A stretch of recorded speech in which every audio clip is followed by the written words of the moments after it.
what I do is I make a huge list of all the earnings names that have a change of composure. And it's not like I'm targeting the Airbnbs of the world. I want to get in these names so bad. I don't have any Airbnb. I'm dying to get in.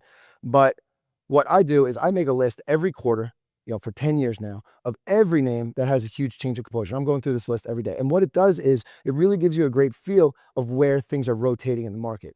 What we were talking about today that I wanted to touch on that isn't like a fact-based thing. I'm talking to Ropo about this, who is like, more knowledge in his thumb than both of us combined, right? And I'm sitting there telling him how sometimes, in my view, the market just doesn't reward earnings the same, doesn't reward momentum the same for whatever it is, for whatever reason. If you go down my list of earnings Q2 from last quarter, it's the sickest earnings season. You can go through this. It's all sick semis, AI infrastructure, software, all these things that are just ripping. You can see all these names, right? And we go into Q3, and it's a lot more financials. And the reason I do all sectors is I really want to see like I'm the only guy who's like been trying to get in this Hasbro. Look at this change of composure on earnings. I completely missed this one, and I wasn't really as willing to take these trades yet. I was just kind of waiting on the market more, but then I'm seeing all these, less sexier names work out. What's the best stock in the market right now? Yep. Cheesecake Factory. Yep. Right. And I told you I missed this trade in Schwab. Just a sick technical trade. There you go. Posted this Schwab inside day 729 loser. Didn't want to take it because it's a financial, and they're like less in there, right? So it's like losing my name bias because then the market's rewarding these other sectors for whatever reason, right? I don't have to be the smartest guy in the world. I have to recognize the price action and adjust. So I missed this one, this SCHW, Charles Schwab, and then I missed another one in this like food and beverage candy name. And it's just like these boring names are just working left and right. So I see this TMO. And this TMO structurally is the exact same setup as I took in software. I'd rather trade Sezzle, right? I'd rather, trust me, I don't want to be trading these slow movers, right? But slow money is a lot better than no money, Richard, right? Can we all agree on that? So what did Sezzle do last quarter? Gaps above the base, change of composure. I'm buying this off support here, first of the 5, and then when it shakes down, reclaims the 5. This is where I go full position. And of course, I sell this thing too early. All my other positions that look great. This one, it's horrible that I sold too early. But we go to this TMO, and it's almost the same exact structurally set up. And this doesn't have the earnings growth Sezzle does. These guys got high single digit, maybe low double digit growth, and it's not like these are crazy growth stocks. We're talking about AEHR. It's got 300% revenue, FY27.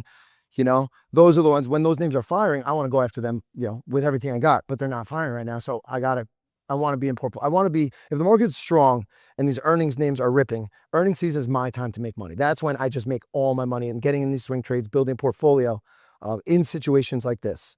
So we get very inventive about entries. We're calling this one the big red bar 10 EMA entry. All right. So I head into the day, the prior day, and I'm waiting for a retest of the base. And if you look at what Sezzle did, it has this one more shakedown, right? And that's where I go full position. And then I know a few traders who got stopped out that day, and the experience and the talent is you're actually buying more that day. And that's where I go full position. So it's TMO. So I'm saying heading into the day, I'm saying, I hope this thing comes down to the 20, gives us a little inside 30-minute pivot intraday. I'll just buy the hell out of that thing against these lows. It's just a highly layered spot, right? If I lose money, I'm not mad at myself for that one. But what it does is it shakes down in the morning and then reclaims highs. And this entry has been working out really, really well.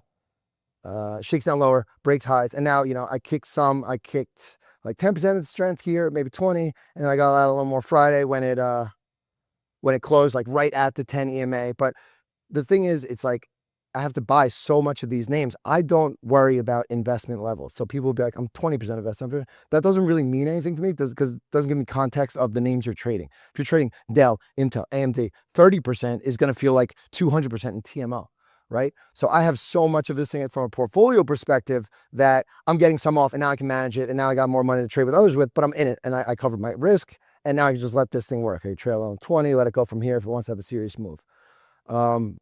But the big thing is being willing to buy these names. I probably wasn't willing to buy a couple months ago when semis are ripping. And it's because I keep such a fine tune on the earnings names that are working, the ones that are really working, that I made that adjustment really well.